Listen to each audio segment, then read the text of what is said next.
mikolo tosekanaki na mosolo ya mboka Kongo ekoki tofungwani miso lelo tomoni bozoba nyonso tosali po ya kobongisa Kongo aveni ebongi tosala moto nyonso ata mwana Kongo ya mosolo mpembe ya nzoku Kongo ya bwanya kasa ya mbila Kongo ya makasi moto ya nkoi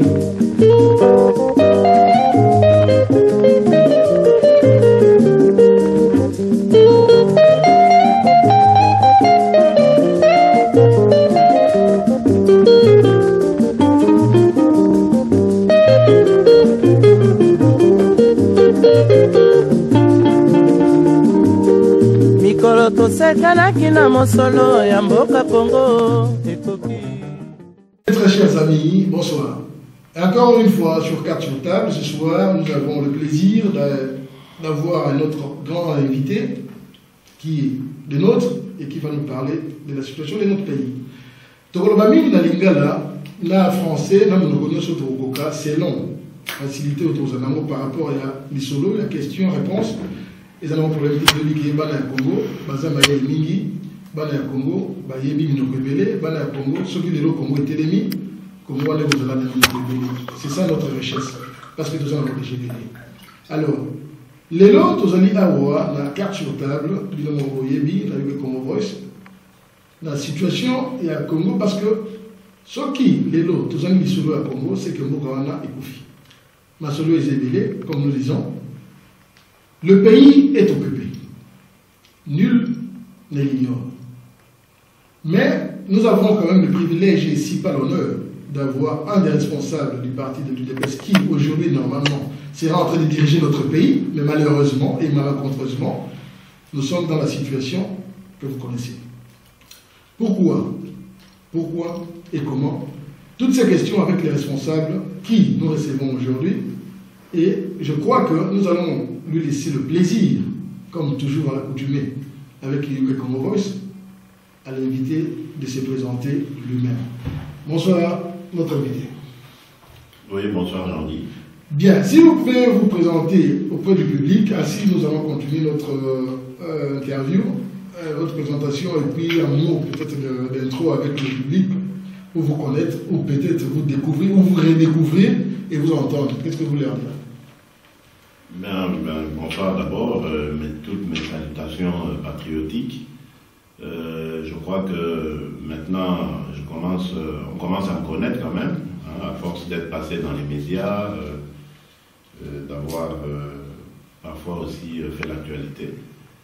Je m'appelle, pour ceux qui ne me connaissent pas, Félix Tshisekedi Tshilombo. Je suis responsable à l'UDPS des relations extérieures et partis et amis. J'y suis depuis l'année passée, l'année 2011, début 2011. Après le premier congrès du parti, le président m'a fait confiance en me nommant à cette place. J'ai participé aux élections en tant que candidat à la députation nationale. J'ai été élu. Et malheureusement, évidemment, vous connaissez la suite, nous avons été spoliés par l'imposture qui prévaut actuellement à la tête du Congo. Nous nous battons, ne vous en faites pas, pour essayer d'y mettre fin. Nous y arriverons, ça c'est sûr aussi. Et pour le moment, je me trouve à l'extérieur pour justement mener à bien ce combat.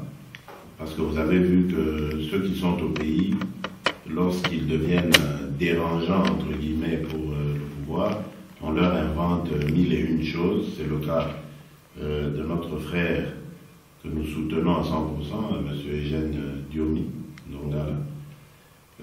Voilà, donc je suis là, disposé à répondre à toutes les préoccupations de la communauté congolaise. Je n'ai jamais refusé un rendez-vous. Et je suis à la disposition de mes compatriotes, parce que je suppose que c'est ça la mission d'un homme politique, c'est un sacerdoce, c'est celle de se mettre au service de sa nation, de son peuple, et voilà, je suis là. Bien, M. Félix, merci beaucoup. Je crois que vous l'avez entendu, et il l'a bien dit. il est le secrétaire aux relations extérieures du parti et aussi le parti ami. Donc, les hommes Congo, tout ça, donc il est là, il vous l'a dit, c'est depuis l'année dernière. Pour commencer, Félix, pourriez-vous nous dire un peu, parce qu'il y a depuis un moment, on semble avoir eu un calme. Comme on dit, après les typhons vient le calme. Les typhons est passé, c'était la période préélectorale et puis électorale. Et maintenant, dans le coup, on semble que tout va bien. C'est comment la situation actuelle au pays, politique d'abord, économique, et ici dans la diaspora? Oui, mais d'abord, je serais étonné de vous entendre dire que tout va bien. Non, non, j'ai dit que ça s'est calmé par rapport à l'engouement que nous avions tous. Non, mais c'est normal. Donc, l'engouement, c'était par rapport aux élections. Cette période est passée. Mais maintenant, nous sommes au contraire dans une période sombre. Ce qui se passe à l'est de notre pays est intolérable, inacceptable. Donc, forcément, les esprits sont en berne, dans le sens où nous sommes en deuil en même temps. Nous faisons le deuil de nos frères et sœurs qui meurent tous les jours à l'est. Mais en même temps, les esprits sont surchauffés, révoltés. Et je crois que la meilleure manière, d'ailleurs, d'exprimer cela, c'est de le faire dans le calme, dans l'organisation et la discipline. Parce que ça ne sert à rien de crier, de vociférer. Il faut travailler dans l'ombre, à l'abri des regards ennemis, et essayer de trouver les voies et moyens nécessaires pour mettre fin à cette situation inacceptable qui dure maintenant depuis, je rappelle à tous nos téléspectateurs, que ça dure depuis 15 ans, depuis l'entrée de l'AFDL. Ce n'est pas une situation qui date d'hier. Donc, voilà. Bien, les Congolais diraient, contrairement à ce que vous venez de dire, il faut aller dans l'ombre. Ils disent qu'il faut qu'on les entende, il faut qu'ils soient dehors, il faut qu'ils criardent, il faut qu'ils se battent. Et les partis aujourd'hui n'essayent plus de donner ces messages de sensibilisation, de motivation qui étaient pendant la période électorale. Oui, mais attention, quand je parlais de vociférer et tout ça, je ne parlais pas de la base qui, elle, doit, dans son rôle habituel, occuper la rue, faire des manifestations pacifiques, dénoncer ce qui se passe au Congo. Ça, c'est totalement différent. Moi, je parlais des hommes politiques qui ne doivent pas s'agiter, comme on en a vu, qui sont venus, vous savez, en Europe ici, et puis qui sont présentés comme opposants, puis on connaît la suite. Donc c'est ça que je dis, il ne faut pas faire comme ça. Cette période, elle est passée, c'était des gens qui voulaient se faire remarquer pour se faire élire par après, puis ensuite vaquer à leurs occupations. C'est d'eux que je parle. Je ne parle pas du peuple qui a parfaitement le droit d'occuper la rue, de manifester son mécontentement et de dénoncer ce qui se passe qui est inacceptable. Okay. Et ça continue, c'est ça que je veux dire, ça continue, il n'y a aucun problème. D'ailleurs, j'ai participé à une manifestation le samedi 30 juin, j'étais dans les rues de Bruxelles, donc malheureusement celle d'hier, je n'ai pas pu y assister, celle qui consistait à demander au Congo, au régime de l'imposture et de l'imposteur Kabila, de nous montrer Eugène Diomede Dongala qu'on a fait disparaître, qu'on a enlevé, on va dire, injustement. Malheureusement, je n'ai pas pu y participer parce que je suis en plein déménagement, donc ça prend beaucoup de temps et d'énergie. Mais vous pourrez vous en excuser parce que pour une fois, on peut se permettre. Oui. Bien, si j'ai bien suivi, quand Félix dit que les politiciens qui sont venus ici, nous en avons eu aussi en Angleterre, il y a eu M. Fayulu, il y a eu M. Fouquet, il y a eu M. Babouanga, je crois, Bédard, il y a eu certains d'eux qui sont venus et vous avez eu le plaisir de les suivre sur Yuge Congo Voice dans les interviews qui sont passées et malheureusement, ce qui est sur le terrain ne représente pas ce qu'ils nous ont dit. Vous voulez le voir, allez sur notre site yugecongovoice.com ou bien vimeo.com, vous verrez les interviews de ces parlementaires, les engagements qu'ils ont faits ici, les promesses qu'ils ont faites, et vous-même vous allez en conclure. Bien, maintenant, le président, tout le monde sait que le président a été élu. Le président est là, mais il ne fonctionne pas. Selon les normes qui devraient être bien. Il n'a pas d'impérium. Voilà, justement, j'allais en venir. Il n'a pas d'impérium, ça c'est vrai, mais de temps en temps, il y a des gens qui sont confus par rapport à la signification même, à l'explication même de l'impérium. Il y a quelque temps, nous avons eu des explications parmi les membres de l'UDPS et les membres de la communauté congolaise de UK. Nous avons signalé que nous faisons cette interview à Bruxelles, où nous sommes venus rencontrer M. Félix Tshisekedi. Si vous avez une explication claire et nette par rapport aux normes du parti et de la République, parce que c'est de la République qu'on parle maintenant, comment pourriez-vous expliquer l'impérium à ce peuple qui vous écoute? Oui, merci. Oui. L'impérium, c'est l'effectivité du pouvoir. Bon, ça peut aussi paraître compliqué comme terme, mais en fait, c'est le fait, tout simplement, de disposer de l'autorité nécessaire sur le fonctionnement de la République. Je prends un exemple, les forces de police, lorsque elles reconnaissent, elles font allégeance à un pouvoir, à un dirigeant nouvellement élu, ben celui-ci, on dit qu'il a l'impérium, il a le commandement. Donc c'est ceux qui manquent, c'est-à-dire les imposteurs qui se sont accaparés, qui ont volé le choix du peuple. Parce que, vous l'avez dit Jean-Guy, le peuple avait choisi le changement en désignant Étienne Tshisekedi à la présidence. Joseph Kabila a volé la victoire d'Étienne Tshisekedi et là a maintenant pris le pouvoir par défi, gouverne le Congo par défi contre l'avis du peuple et en ayant pris en otage justement ces leviers de commandement qui sont l'armée, la police, l'administration publique, les forces de sécurité, etc. C'est ceux qui font ce qu'on appelle l'impérium, qui constituent ce qu'on appelle l'impérium. Bien. Disons que c'est la force de pouvoir diriger, brièvement. Exactement. Ok. Si nous suivons bien ce que vous venez de dire, la force militaire, la force policière, la force telle, nous voyons qu'il a des armes dedans.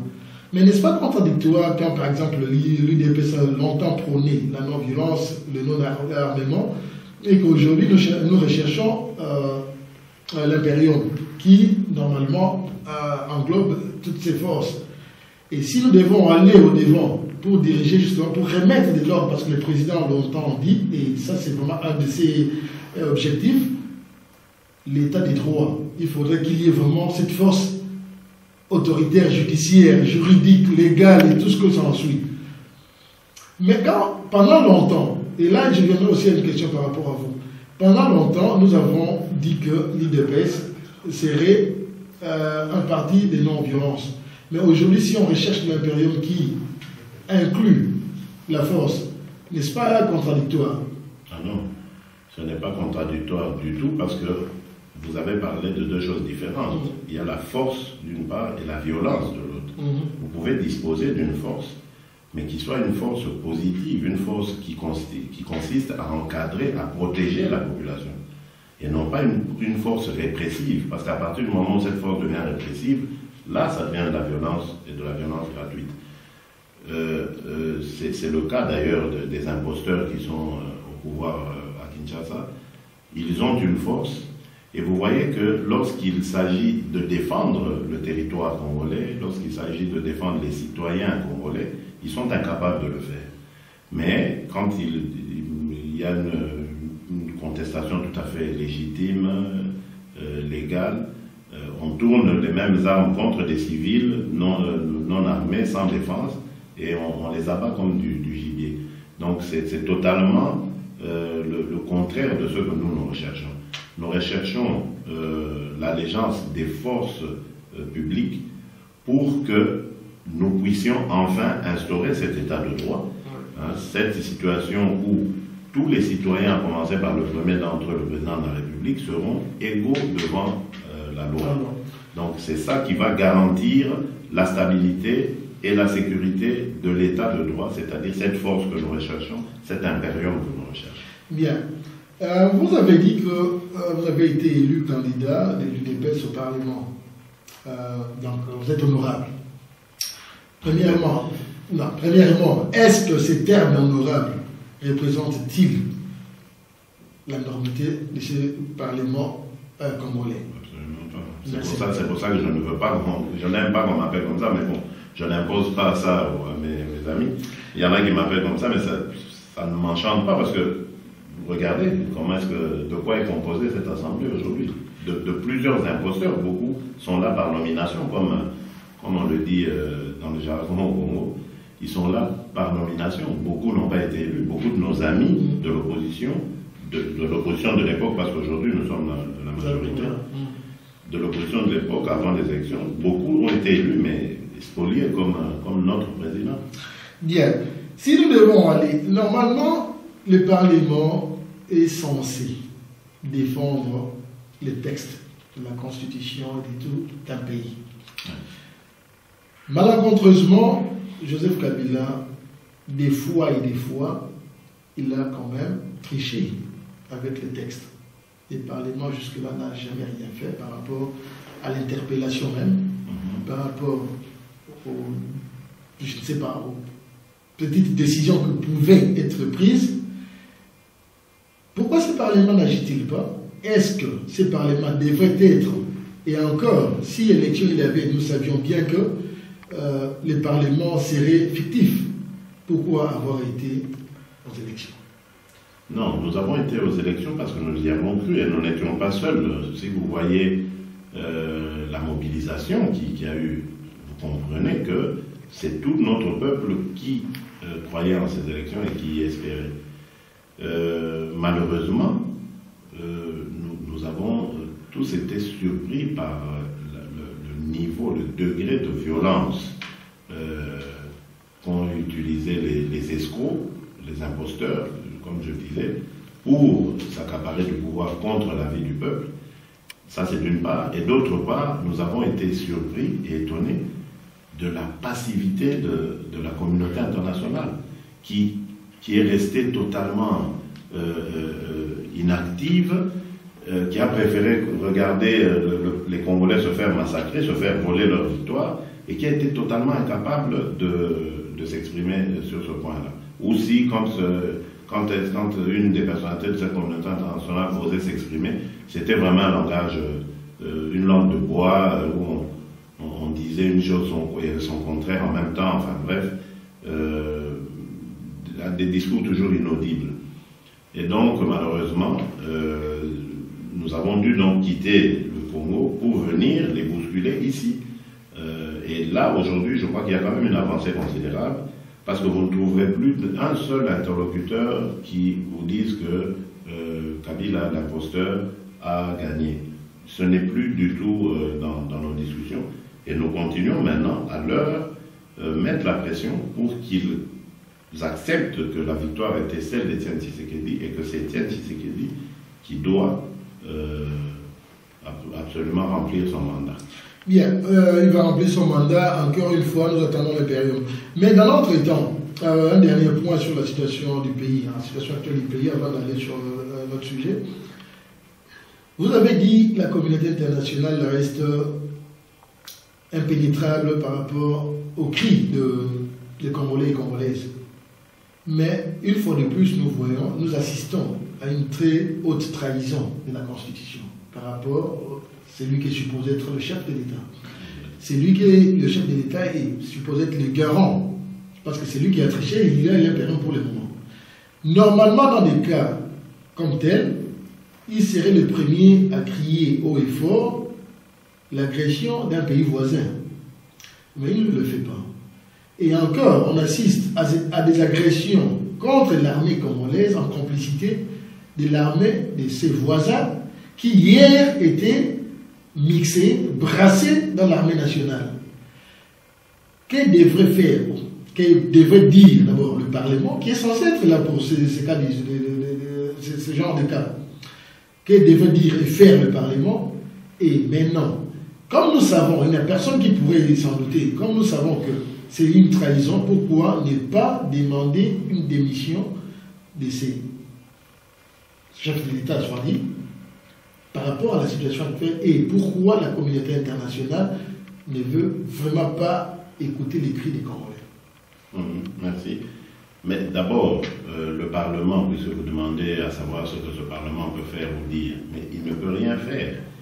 Je vous ai dit ici que c'est un Parlement qui a été fabriqué, dont la majeure partie des membres qui composent le camp de Kabila ont été nommés. De leur obédience. Oui, ils ont été nommés contre la vie. Vous avez vu d'ailleurs les premières contestations qu'il y a eu étaient de leur camp. Donc avant même que les autres non-membres de leur famille politique ne s'expriment, eux déjà s'entrebattaient entre eux.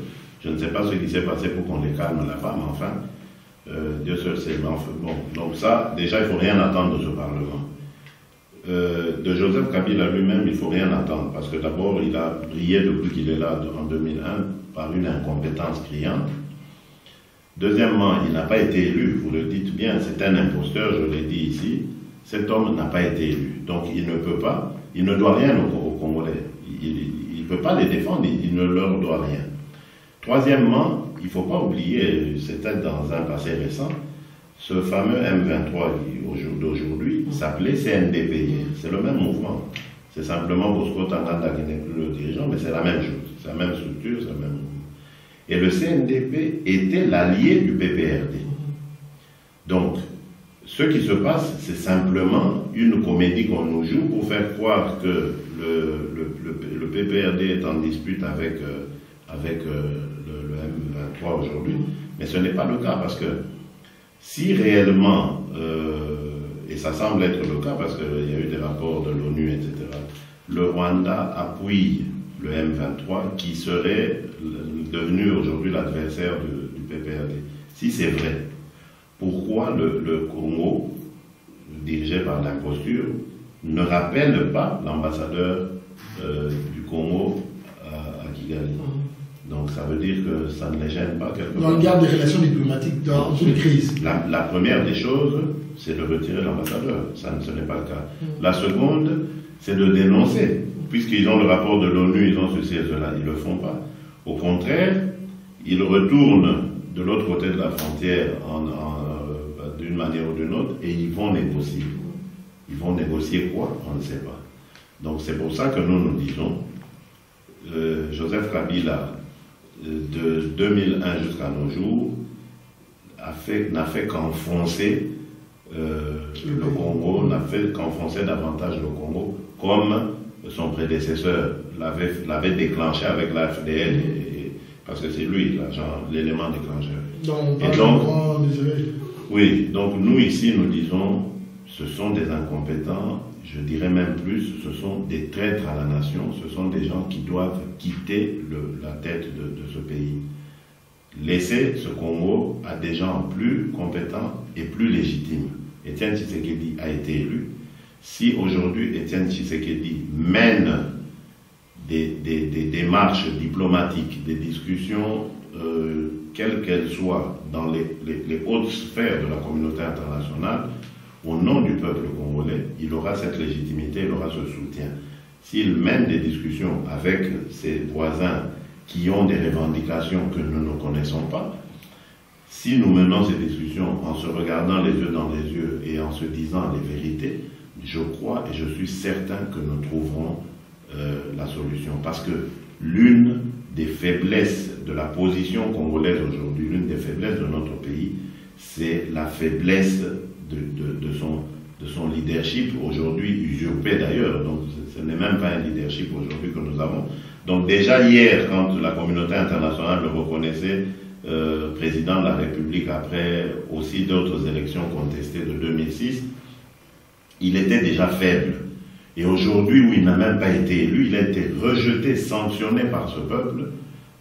Les Rwandais et bien d'autres pays aussi comprennent que le bonhomme qu'ils ont en face d'eux est totalement faible, parce qu'en plus de son incompétence et de sa faiblesse, il y a maintenant son illégitimité. Donc il profite de la situation et voilà. Bien. Il faut que nous changions les choses en chassant Joseph Kabila de la tête du pays et en remettant l'autorité élue par ce peuple qui est Étienne Tshisekedi. Bien, vous avez parlé de chasser l'autorité actuelle, mais les peuples sur place acquis, juste en quelques phrases. L'imposteur, pas l'autorité. Non, ok, disons l'imposteur et l'imposture même, toute la lignée, si on peut le dire ainsi, parce qu'il n'y a pas que lui, n'est-ce pas?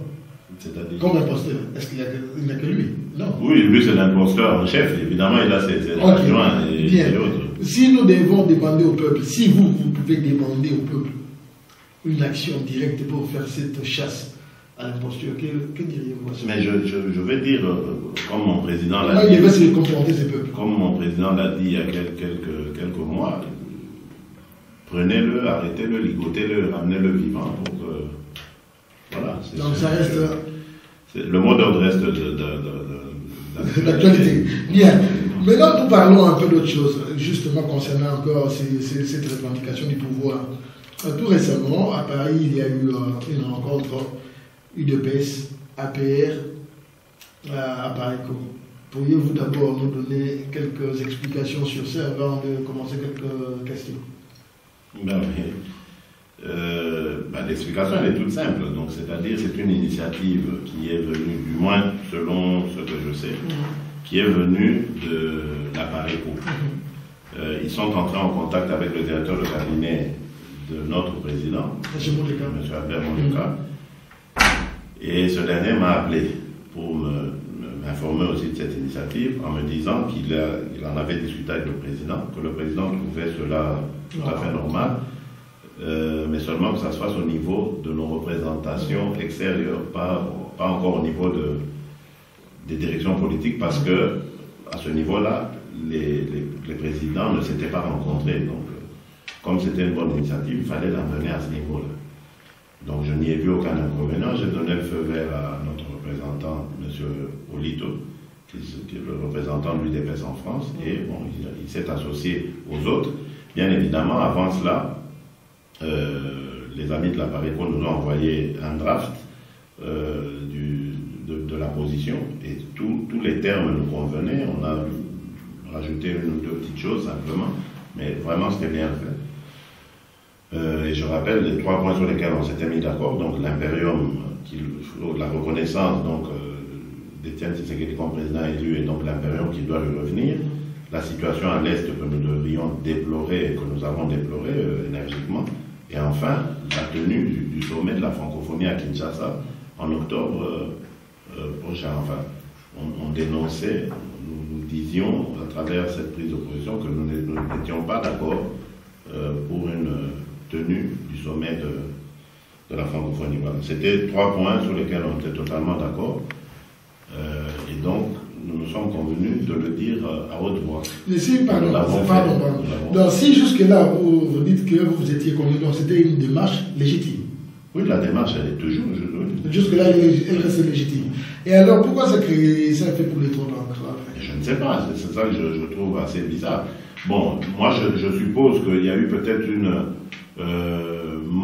y a eu un manque plutôt de collaboration ou de communication, je préfère, parce que la collaboration est liée. C'est de communication peut-être avec certains membres de la direction politique, notamment le secrétaire général Jacquemain Chabani.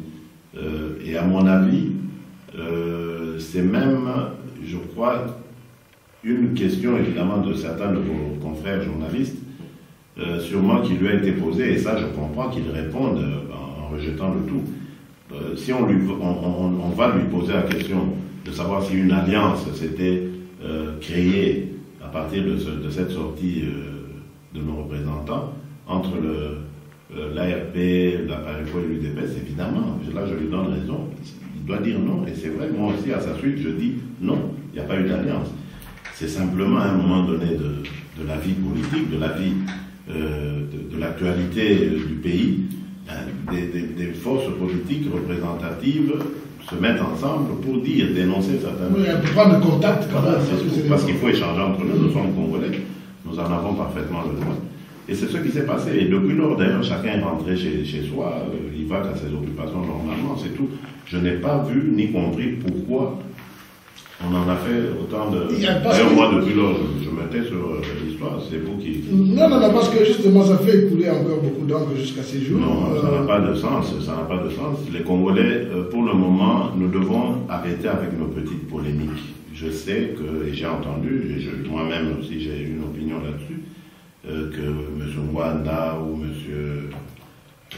Mounene ont des dossiers, entre guillemets, met avec les Congolais, etc. Mais bon, je comprends tout à fait que on puisse leur en vouloir pour certains actes qu'ils auraient commis dans l'exercice de leur pouvoir à l'époque, mais il faut savoir compartimenter les urgences. Pour le moment, le pays est en danger, le pays risque la partition, la balkanisation, et normalement, il faut appeler à l'unité de tous les fils du pays qui aiment le Congo, afin qu'ils protègent d'abord la nation, et qu'on instaure cet état de droit. Et dans un état de droit, comme vous le savez, la justice ne dort jamais.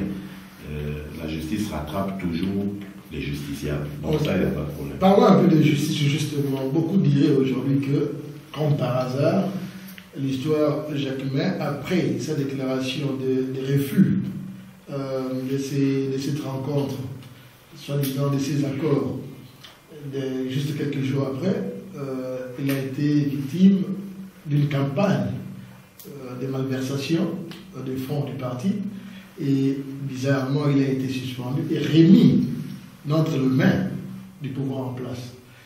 Que pourriez-vous expliquer au peuple avant que je pose la prochaine question? Bon, d'abord, c'est pas vrai. Qu'est-ce que vous voulez que j'explique au peuple? Je ne peux dire au peuple que ce n'est pas vrai du tout. D'abord, qu'on m'excuse, parce que je ne vais pas ici, si c'est ça que les gens attendent, ils seront déçus. Je ne vais pas ici parler du problème de Jacquemin Chabani, parce que tout simplement, je ne suis pas le magistrat instructeur de cette histoire.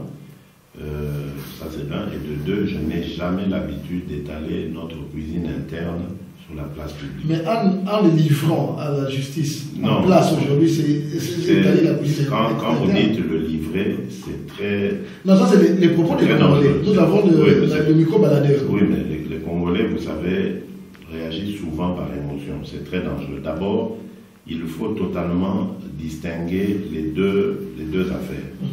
Lorsque M. Jacquemin Chabani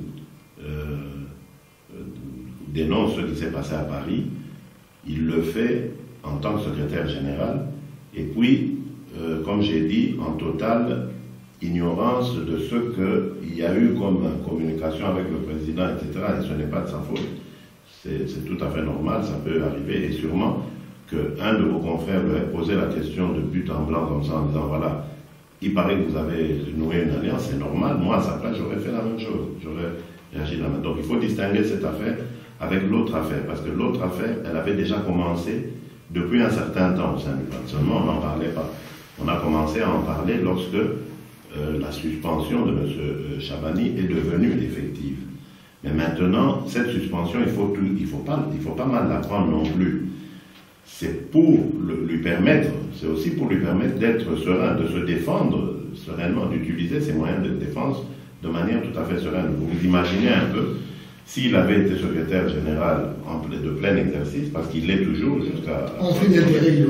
Voilà, donc s'il avait été qu'il va pour un problème ou un autre au sein du parti ou ailleurs, on pourrait le fragiliser avec cette histoire. Donc, pour qu'il soit serein, c'est peut-être mieux qu'il fasse un pas de côté et qu'il permette... Il répond en tant que personne et non responsable du parti. Voilà. Alors maintenant, quant à cette justice que l'on veut donner à Kabila en disant, voilà, on l'a donné à l'ennemi, non.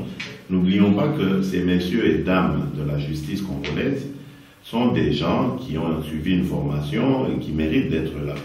Mais si aujourd'hui c'est vrai que leur prise de décision, leur façon de travailler est devenue très peu crédible, mais ce n'est pas à cause d'Étienne Tshisekedi ou de l'UDPS, c'est à cause de Kabila qui ne les paye pas. Okay.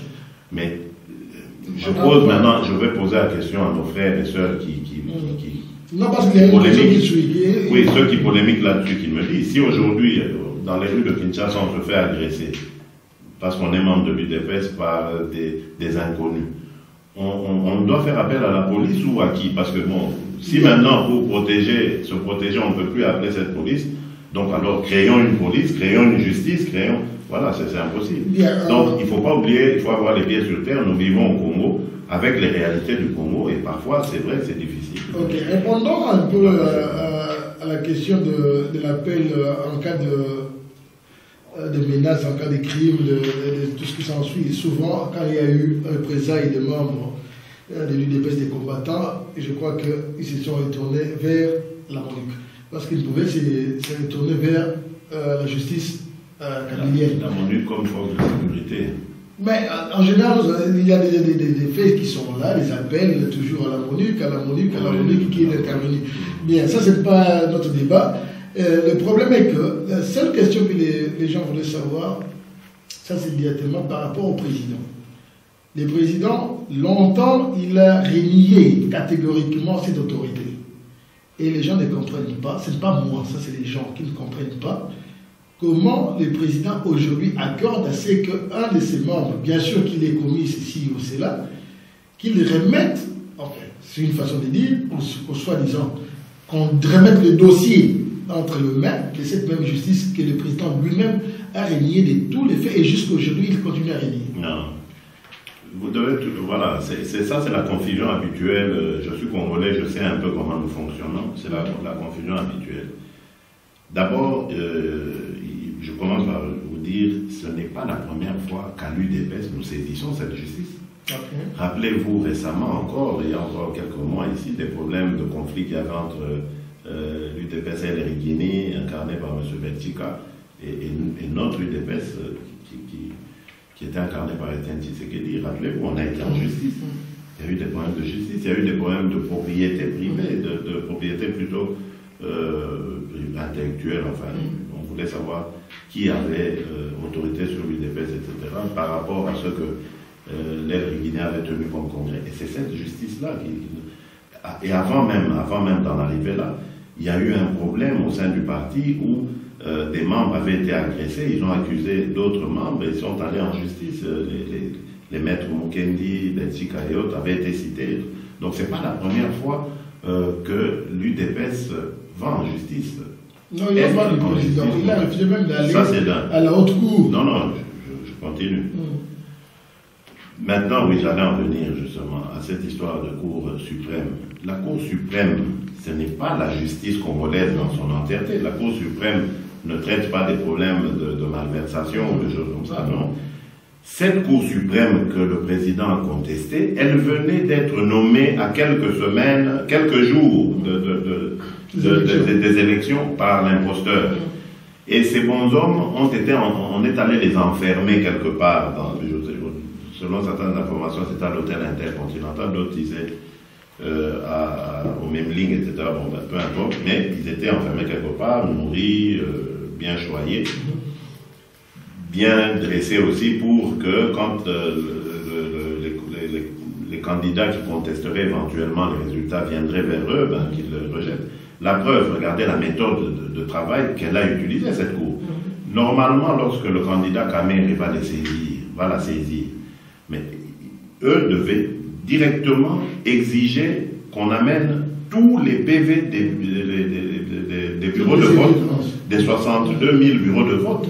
Mais ils n'ont rien fait. En 2 jours, ils ont dit, oui, mais écoutez, M. Kamere, vous n'avez pas... Donc, ça c'est de la comédie. Ça n'a rien à voir avec le petit juge qui se trouve à Matete, à Limete ou ailleurs, qui lui a été saisi d'un problème et qui doit absolument dire le droit. Il ne faut pas oublier que nous sommes dans ce Congo-là aussi des justiciables. Donc même si nous voulons vivre à part, faire quelque chose d'autre, mais nous serons toujours attrapés par la réalité qui est là. C'est cette justice-là qui dit le droit, c'est cette police-là qui spolie les gens ou qui protège. C'est pas parce qu'on aura dit que non, on ne reconnaît pas ces gens-là que lorsque nous aurons une manifestation, cette police-là ne viendra pas taper dans nous. Voilà, donc c'est vraiment faire vraiment un amalgame inutile. Et puis je termine par dire, mais pourquoi est-ce qu'on s'emballe autant? Ce qui se passe, c'est quoi? Il faut distinguer Etienne Tshisekedi, personne juridique, de l'UDPS qui est personne morale. Nous allons revenir. Donc, ce qui se passe dans cette affaire, c'est une affaire de l'UDPS, personne morale, qui veut voir clair dans une certaine... Voilà. Et donc, il ne faut absolument pas polémiquer parce que, je suis sûr d'ailleurs, je le souhaite, M. Jacquemain Chabani exhibera toutes les preuves possibles et il sera, la veille de tout ça, il reviendra chez nous et on continuera à travailler. Justement, la dernière question sur ce point, qui pourra être très pertinente, vous allez nous en excuser, mais nous avons le devoir pour sortir la vérité. Il est dit que, selon nos petites enquêtes, que le problème Jacquemain par rapport au parti, personne, devient un problème, si pas une guerre, parti-famille. Quand je dis parti-famille, vous êtes Tshisekedi, fils de président. Jacquemain, en tant que secrétaire, normalement serait le remplaçant du président en cas d'indisponibilité. Bien. Quand Jacquemain s'est fait, selon les dires, effondré, il y a eu le clan Tshisekedi, pas vous à l'occurrence, mais votre frère au pays. Je crois avoir oublié son prénom. Christian, voilà. Votre frère qui est venu, selon les informations, et que les témoins aussi sont là, le président avait donné l'ordre de retirer la plainte. De retirer la plainte. Mais quand votre frère, nous le disons bien, parce que c'est la guerre, famille, parti. Votre frère Christian est arrivé avec son équipe. Directement, le président a redonné l'ordre à Christian d'aller remettre la plainte. Qu'est-ce que vous pourriez nous dire là-dessus? Et si c'est vrai au fond? Merci pour votre franchise. J'ai déjà entendu cette version, c'est pour ça que j'en fais. C'est très dangereux. Hein. Déjà, je dis, c'est très dangereux. Quiconque connaît Étienne Tshisekedi, je crois qu'il sait quand même que quand il prend une décision, ce n'est ni son épouse, ni sa famille. C'est pourquoi nous sommes surpris, justement, nous voulons... Donc ça, c'est déjà ça. Non, c'est simplement, ça, c'est une position de faiblesse. Et si ceux qui disent ça sont les amis de Jacquemain ou les proches de Jacquemain, Chabani, je conseillerais à mon frère Jacquemain de les dissuader de faire ça. C'est très, très dangereux. Parce que souvenez-vous, lorsque j'ai besoin de vous parler de la guéguerre qu'il y a eu entre le camp Belgique, etc., à un moment, on a mis la famille en exergue. On nous a accusés de tous les maux. Moi, on m'a fait même passer pour un assassin de mon père. Je l'aurais empoisonné en complicité avec ma mère. Parce qu'à l'époque, déjà, je visais la tête du parti. Donc, curieusement, toujours moi, je visais la tête du parti. Mais vous voyez que mon père est revenu en forme et tout ça. Et on était autour de lui, nous qui l'avions empoisonné pourtant. Donc, c'est vous dire que c'est vraiment des bêtises. Il n'y a pas du tout de trace de la famille dans cette histoire. Ce sont simplement certains agitateurs, certains perturbateurs qui sont très dangereux. C'est pour ça que je dis, si ce sont les amis de Jacquemain, il doit s'en débarrasser le plus vite possible, qui sont en train de véhiculer ce genre de message. Je ne sais pas pourquoi d'ailleurs. Mais comme je dis, position de faible, argument de faible. Quand quelqu'un est faible, il use n'importe quel argument. Et ça, c'est très mauvais parce que ça peut mettre la position de Jacquemain, ça peut la fragiliser. Donc on peut penser qu'il commence à utiliser des armes non conventionnelles et contre le président. Parce que ça peut le mettre en porte-à-faux avec le président. Le président risque de comprendre que c'est moi qui le vise maintenant parce qu'il parle de ma famille, faussement de ma famille, parce qu'il n'y a personne de chez nous qui est allé voir le président dans cette affaire. Je vous le dis encore, c'est une affaire qui me gêne terriblement, parce que pour moi, j'ai toujours été partisan de laver nos linges sales en famille. Okay. Jacquemain le sait très bien, parce que parfois on a eu même des tiraillements dans le passé, et quelques semaines avant cette histoire, j'avais pris une position en interne, et Jacquemain le sait parce que c'est un cadre, donc il est au courant de ça, pour dire ce que je n'acceptais pas dans certaines conduites des affaires du parti. Je n'aime pas qu'on étale nos linges, parce que ça affaiblit un parti, à la fois son image et sa position politique. C'est des choses qu'il faut absolument éviter. Si nous avons des problèmes entre nous, nous pouvons les régler en adultes. Demain, nous sommes un parti politique qui vise un jour à gouverner ce pays. Qui devrait gouverner et qui allait déjà normalement, si les choses s'étaient passées dans les normes, selon la vérité, eh bien, on serait aux affaires. Mais si nous sommes déjà incapables de régler des petits problèmes entre nous, comment nous allons faire pour régler les problèmes de la nation? C'est ça qui est dangereux. Bien. Deux dernières questions sur ces sujets, on va passer. Aujourd'hui, vous avez dit que vous êtes rencontré un ami du Congo avec Pareco et Général Mouneni. Il nous semble qu'en novembre 2010, vous avez été la cause, novembre 2010, vous avez été la cause du refus du dialogue entre le président votre père et M. Moneni, Faustin Moneni. Qui ça, moi? Comment? Novembre 2010. Selon nos sources, il y a eu une délégation de Londres ici sur place qui devait vous mettre le président en contact avec le général. Et pendant plus de 45 minutes, c'est vous qui avez eu la communication. Et de là, vous avez dit la non-violence, comme toujours la non-violence, et le dialogue a été suspendu. Est-ce vrai ou faux? Non, ce n'est pas vrai. Ce qui est vrai peut-être, par contre, dans l'histoire, c'est que, c'est vrai, des gens m'ont contacté pour mettre en contact le président Étienne Tshisekedi et le général Moneni. Nous taisons les noms pour le moment. Oui. Qui pourrait réagir. Je vais taire aussi les noms. J'ai refusé catégoriquement, effectivement, parce que je n'avais aucune preuve que celui qui allait être de l'autre côté, à l'autre bout du fil, ça aurait été le général. Donc, c'est des choses qui ne se font pas au niveau d'une personnalité de la trempe d'Étienne Tshisekedi. Il ne peut pas parler comme ça à quelqu'un de qui n'a même pas la preuve que c'est bien la personne. On parle de mesures sécuritaires internes. Je vais refuser en disant je n'ai aucune preuve que c'est lui. Et s'il y a un message, eh bien, qu'on me l'adresse. Et on m'a adressé le message, ça s'était très très bien passé, il n'y avait aucun problème, je ne vois pas pourquoi.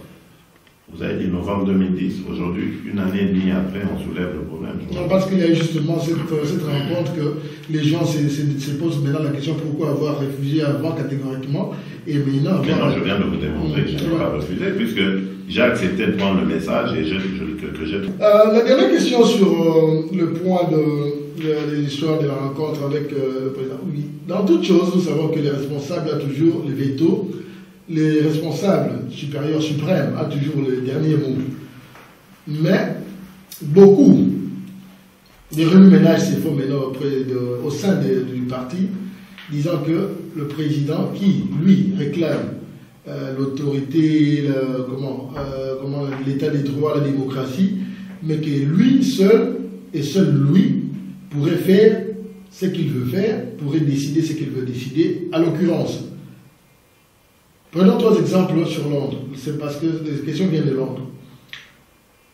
À son arrivée, le président sait qu'il y a une représentation officielle. Mais malheureusement, le président ne suit pas la représentation officielle, il suit la branche, soit dit d'amis. Les preuves sont là. Il y a eu le cas Philippe Mandangi, maintenant on peut le dire dans le comité, Nzuki. Et à l'époque, il y a Albert Mukendi, qui était 2 groupes divisés, qui normalement, la représentation était sous Philippe Mandangi, qui devait prendre le protocole du président du début à la fin. À quelle époque ça? Il y a sa première venue à Londres, officiellement. Il y a quelques années passées en tout cas. Vous parlez pas non, l'année passée on va arriver. 4-5 ans passés. Ça c'est la première fois qu'il est venu faire son... Non, 4-5 ans c'est pas possible. Non, la première fois qu'il est venu là, on l'a accueilli quand même officiellement. Oui, dans les années 2000 ça. Oui, 2000. Oui, quand il y a eu des échauffourées là-bas. Voilà. Bien. Mais ça, je vous arrête directement. Je me dis, je ne sais pas de qui vous tirez l'information, mais je crois que le président avait été abusé dans des informations par son collaborateur de l'époque, M. Louillet et Norbert. Okay. Mais lorsque le président a compris qu'il y avait une confusion, Norbert avait des acquaintances avec certains, il a exigé de voir le représentant et il a dit au représentant, désormais c'est vous qui avez il a fait le donc ça c'est déjà on fait Il y a le deuxième cas où le président par exemple tout récemment là il y a la nomination d'une représentation officielle qui a été mise sur pied à travers le congrès au pays, mais que par recours d'une autre équipe le président à la télé change de décision.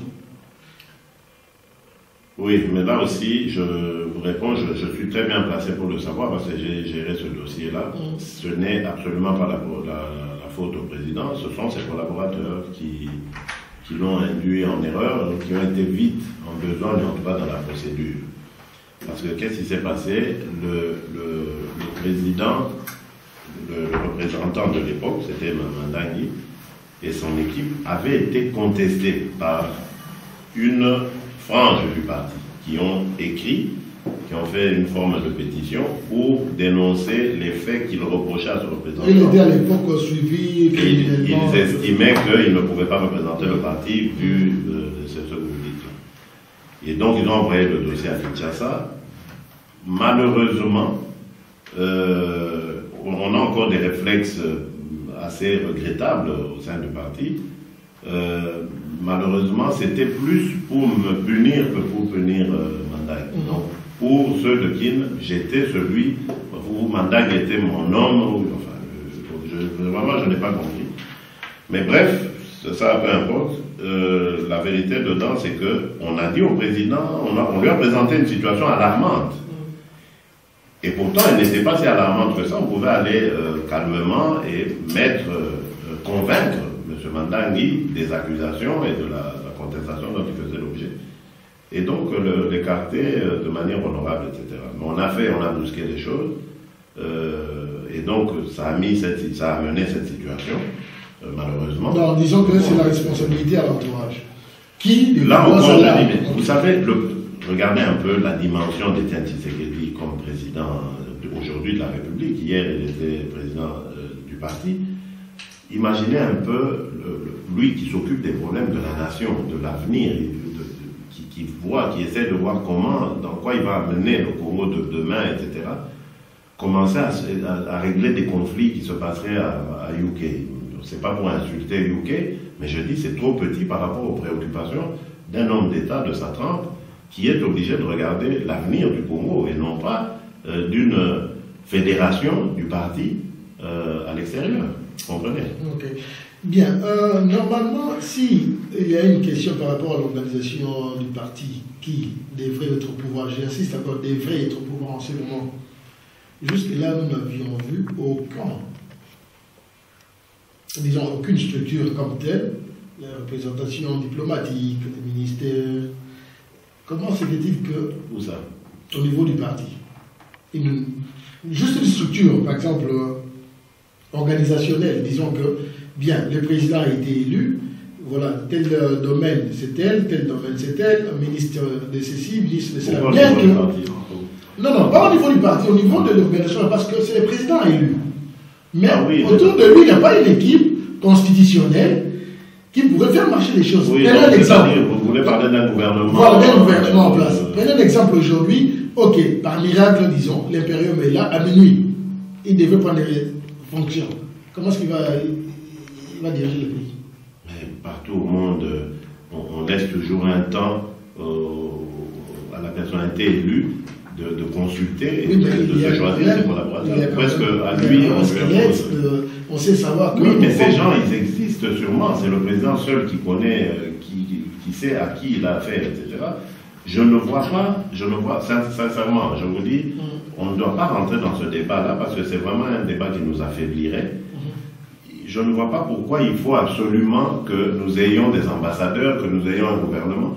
Sincèrement, de vous à moi, vous pensez que en Grande-Bretagne, puisque vous venez de là, si Étienne Tshisekedi désigne aujourd'hui un ambassadeur, il sera reçu par la reine. Bien, peut-être non, parce qu'il n'y a pas encore cet acteur du pouvoir. Bon, et de deux, lorsque nos compatriotes... Contrairement à l'Angleterre, nous avons le shadow government. Oui, ça c'est un pays de droit, ça. Il ne faut pas comparer les serviettes et les torchons. Chez nous, c'est encore le torchon. Voilà. Lorsque demain, on a un ambassadeur en UK, et que des compatriotes, des fils du pays, veulent avoir un document, genre passeport, ou sauf, comment on appelle ça, tenant lieu, ou des trucs comme ça, est-ce qu'ils l'obtiendraient? Non, alors, et lorsque ce monsieur ou cette dame qui aurait été désigné comme ambassadeur, on ne dit pas qu'ils commencent à aller voir les affaires étrangères avec ce vous pensez que le Forex Office va le recevoir? Non, on ne dit pas qu'ils commencent déjà les fonctions, mais qu'il y ait quand même cette représentativité. Non, je ne pense pas que le soit là. Ok, bien. Bon, admettons qu'on fasse ça. Et puis, On est aux aguets. Ben voilà. C'est ça que le Congolais donc ce sera du théâtre, ça ressemblera un peu à du théâtre et tout ça. Okay. Bon, je sais que nous, chez nous, on aime bien, on a un peu un côté folklorique, on aime bien ça. Mais là, on est en train de parler sérieusement. Okay. On veut l'impérium, nous allons obtenir cet impérium par les voies que le président a tracées. Il faut lui faire confiance. Je sais que c'est un peu comme dans un match de football où tout le monde est entraîneur. Quand il y a un match qui se joue, tout le monde dit « Ah, mais Assali Botepoanini, entraîneur européen, à éviter, à jouer en habillement. » Tout le monde a toujours envie de dire ça, et c'est normal. Ça, c'est le feu de l'action, c'est normal. Mais continuons à faire confiance en notre président. Il a la maîtrise de la situation. Vous pouvez me faire confiance. Et il va le faire de manière très pacifique, très aisée, à la manière de l'UDPS. Voilà. Merci à la manière de l'UDPS, nous attendons. Bien. Maintenant, nous allons parler justement de la manière de l'UDPS. Quelles sont les perspectives d'avenir par rapport à la situation du pays? Qu'est-ce que l'UDPS préconise pour les jours, les mois, les années à venir? Si jamais effectivité du pouvoir il y avait intérieur ou pas, qu'est-ce que les Congolais pourraient déjà... À quoi les Congolais pourraient s'attendre? Ah bon, si, oui, parce que je pensais que vous faisiez allusion à la situation actuelle. Non, je n'ai pas maintenant des perspectives d'avenir. Non, en cas de... Malheureusement, on a pris du retard par rapport au programme, mais vous savez, le président le disait partout où il passait, il brossait une partie de son programme, une partie essentielle de son programme, les grandes lignes de son programme. Je le redis ici, nous avions dit que la priorité était l'instauration d'un état de droit, parce que par état de droit, beaucoup de gens ne comprennent pas toujours ce que ça veut dire, mais dans un état de droit, ça veut dire que l'État, le pays, garantit maintenant la protection de ses citoyens, le bien-être de ses citoyens. Ils seront libres de s'exprimer comme ils veulent, de s'associer avec qui ils veulent, de dire ce qu'ils veulent. Donc, ils sont libres, les libertés sont garanties, leurs droits sont garantis, ils seront payés en temps et en heure, payés correctement, parce que ce sont des gens qui doivent vivre dignement. Ensuite, ils seront protégés par une armée républicaine, une police responsable. Et ils seront aussi encadrés de telle sorte qu'ils puissent, parce que j'ai parlé de vivre décemment, de mieux-être, et bien mieux-être, c'est la création des emplois. Ces gens doivent être capables de vivre, d'accéder à des emplois, et là, ils mettaient un accent sur la jeunesse, qui est totalement désœuvrée aujourd'hui. Nos jeunes, quand ils terminent leurs études, ne savent où aller. Il y a eu un record d'examen d'État il y a quelques jours passés. Ils ont proclamé un record d'examen d'État en 45 ans, où ils ont donné les résultats en 15 jours. Oui, toujours les mêmes bêtises. Mais ça qu'ils oublient de dire, c'est que les diplômes qu'ils donnent à nos petits jeunes qui ont réussi leur examen d'État, ces diplômes qui hier encore, donc il y a quelques années, étaient valables ici en Belgique où je me trouve, ne sont plus valables, vous vous imaginez. Donc un pays comme le Congo, qui diplôme ses enfants, ce n'est plus crédible du tout. Donc c'est vous dire vraiment dans quoi nous sommes tombés.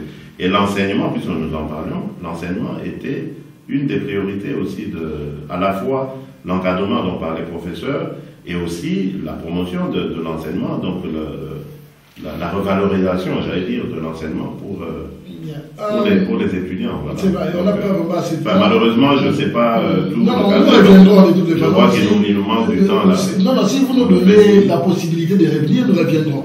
Bien, juste en quelques mots, jeudi, à Londres, normalement, il devra avoir visite d'une équipe, une délégation UDPS. Est-ce que vous en savez quelque chose de quoi il s'agit? Est-ce que le public pourra avoir un mot en quelques mots? Oui, c'est le secrétaire général adjoint, M. Raymond Kaou, qui passe par là. Donc, il sera accompagné de mon adjoint aux relations extérieures, M. Vicky Zouzi. Pour quel motif? Je crois qu'il fait un état des lieux d'abord du parti, et puis je crois qu'il va prendre le reménage du parti là-bas. Bon, je ne sais pas. Écoutez, moi, je ne suis pas dans ces mallettes, donc... Je ne sais pas du tout s'il y va. Okay. De toutes les façons, c'est une cuisine interne au parti. Ne comptez pas sur moi pour la... Merci. Avec le public, si vous avez 1 minute, 2 minutes, à l'air déjà monte. Ben oui, déjà dire aux Congolais, d'abord, demander à ceux que, surtout ceux qui nous écoutent, on m'a dit que c'est une émission qui passera en Grande-Bretagne. Ben là, je voudrais vous dire de reprendre votre bâton de commandement parce que le phénomène combattant dans son ampleur, c'est de la Grande-Bretagne qu'il est parti. Reprenez votre rôle. Surtout ne faiblissez pas parce que la victoire, elle est proche maintenant. Vous voyez que l'imposteur est embourbé dans sa confusion. Il a menti pendant des années. Aujourd'hui, le mensonge l'a rattrapé. La vérité va bientôt triompher. Faites confiance au président qui se bat pour ça. Il a donné toute sa vie pour que les Congolaises et les Congolais vivent un jour heureux et libre. Je crois que ce jour est proche et que ce n'est vraiment pas le moment de se décourager et de douter du président. C'est plus que jamais maintenant le moment de nous resserrer, de nous mettre autour de lui, et je crois que le fruit est mûr, il va bientôt tomber. Merci Mingi Nobana Congo, merci à vous de nous avoir suivis, merci à M. Félix Tshisekedi et pour sa franchise, pour sa collaboration, pour sa présence et surtout pour ses réponses qui ont été directes. Je crois que si nous, Congolais, nous commencions à vraiment nous dire en face ce que nous avons, je crois que les pays s'y développeraient au plus tôt. Binoba Namboka, Bana Yuke, Boyebile Tolobaka, et le Mingi Abolobezate, Masolo Napsuna Siantete, Matondo, mais nous promettons de revenir avec le secrétaire de l'UDP sur les relations extérieures et les partis amis. Il y a beaucoup à dire, beaucoup à se dire. Tout le monde. Merci à vous tous et toutes qui nous suivez. La Katamotema, comme je dis toujours, ugelcomovoice.com ou bien bonne adoption à ma TV, la mission de l'Utozalaka. Merci.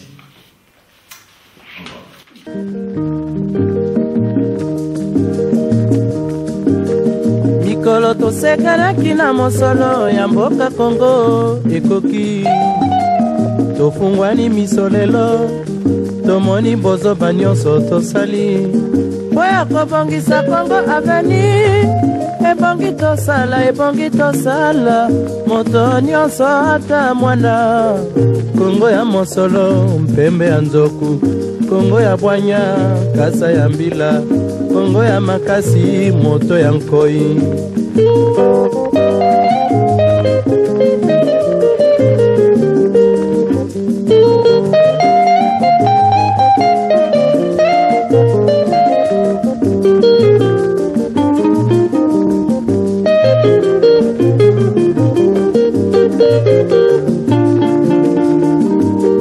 Mikolo tosekanaki na mosolo ya mboka Kongo ekoki